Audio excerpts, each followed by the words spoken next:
Hello everyone, for today's video I will be discussing about mutation and gene regulation. Mutations are changes in the genetic sequence and they are a main cause of diversity among organisms. The harmful effect of mutation. Some types of skin cancers and leukemia result from somatic mutation. And the helpful effect of mutation. Some mutation may improve an organism's survival. Mutations can be inherited, germline mutation, de novo mutation, and acquired mutation. Inherited, parents can have mutations can pass them to their offspring. Germline mutation are present in every cell of an individual, including the egg or sperm used in the production of offspring. De novo new mutation occur by chance in one or a few eggs or sperm, or just after fertilization, and are not present in every cell of a parent. This explains situations where a child has genetic disorder that is unseen in the family history. Acquired mutation, environmental agents called mutagens can alter DNA. An example of a common mutagen are the UV wavelengths in sunlight associated with skin cancer. Acquired mutations are typically not passed to offspring but can be if they alter DNA sequences in egg or sperm. Types of mutation: substitution, insertion, deletion, duplication, and inversion. Substitution occurs where one nucleotide base is replaced by another. Insertion occurs when a portion of one chromosome has been deleted from its normal place and inserted into another chromosome. Deletion occurs when a part of the DNA is not duplicated or is lost during DNA replication.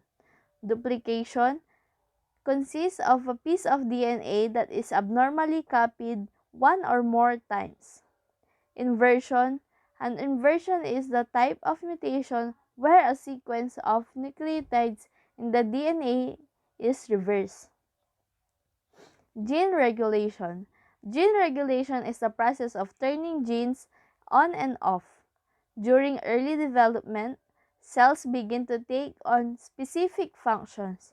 Gene regulation ensures that the appropriate genes are expressed at the proper times. Gene regulation can also help an organism respond to its environment. Gene regulation is accomplished by a variety of mechanisms, including chemically modifying genes and using regulatory proteins to turn genes on or off. In bacteria, genes are often found in operons. In bacteria, related genes are often found in a cluster on the chromosome, where they are transcribed from one promoter as a single unit, such as a cluster of genes under control of a single promoter is known as an operon. Operons are common in bacteria, but they are rare in eukaryotes such as humans. Anatomy of an operon. Operons aren't just made up of the coding sequences of genes. Instead, they also contain regulatory DNA sequences that control transcription of the operon. Typically, these sequences are binding sites for the regulatory proteins, which control how much the operon is transcribed. The promoter or site where RNA polymerase binds is one example of the regulatory DNA sequence. Most operons have other regulatory DNA sequences. In addition to the promoter, these sequences are binding sites for regulatory proteins that turn expression of the operon up or down. Some regulatory proteins are repressors that bind to pieces of DNA called operators.